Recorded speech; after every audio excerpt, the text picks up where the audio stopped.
Hey, rich friends, it's your girl Cha reporting live from the Money Mantra, and we are back with another Forex education video. I do want to take this time to welcome each and every person back to my channel, whether you are a new or returning subscriber. I'm extremely grateful to have you guys here and to have you learning with me. Now, if you are getting results and actively trading, I would love for you to share that with me in the comment section because I love seeing people prosper and succeed as Forex traders. And that's actually a part of the reason why I created this channel was to help as many people as possible become independent and profitable traders. So get to know me. I want to get to know you guys as well. And again, if you're just watching and you have been learning, don't forget to subscribe. For those who guys who do not know, I did recently launch the Money Mantra Learning app, which is something that you can use if you are interested in a structured learning environment and a community of other traders. Now, a disclaimer, the app is not free, and that's why you can use the YouTube. But when you are ready to take that dive, the information is down below in the description box. So in today's quick video, we're going to be doing a trade breakdown. This is where I review my wins and losses and let you guys know what was my mindset when I got into a trade, what was I looking for, and how that trade actually played out.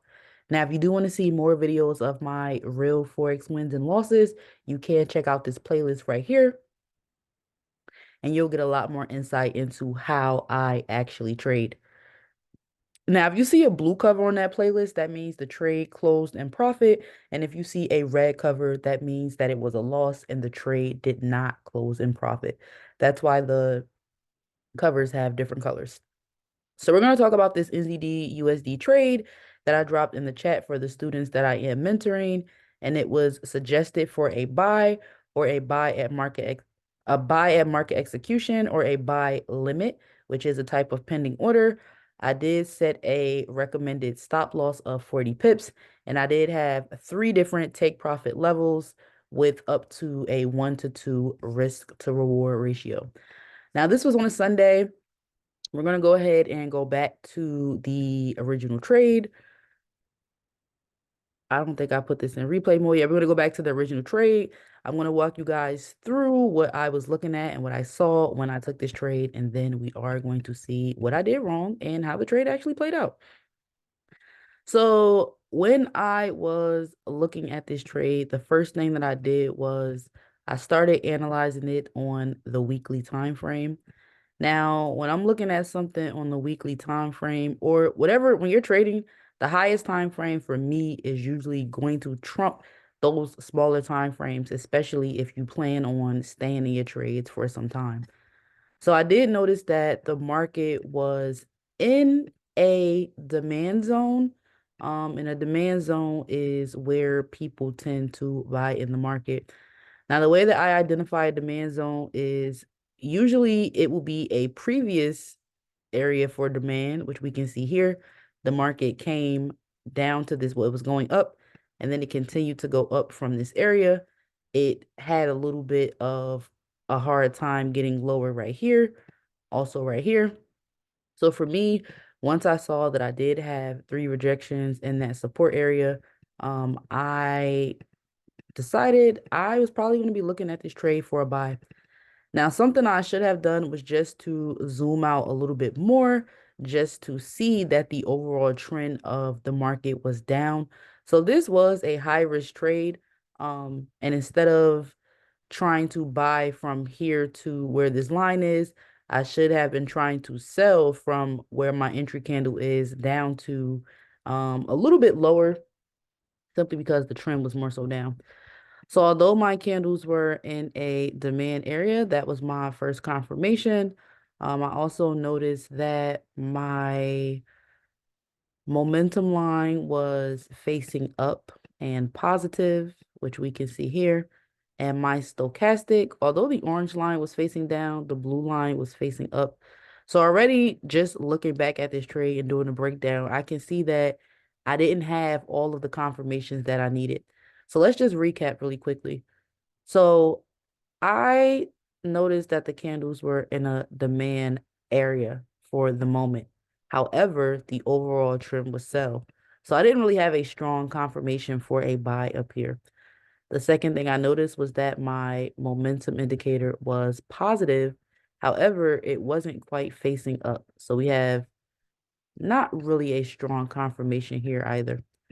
Now, usually when my stochastic is facing up or above 50, that's how I'll know to take the trade for a buy. So I did have a half a confirmation, but I can clearly see that the stochastic was facing down here. So I didn't have all the confirmations I needed here either. So taking this trade for a buy was a little bit premature. I didn't have the confirmations that I needed. I like to say that 3 confirmations are good, 4 confirmations are great, and 5 confirmations are fantastic.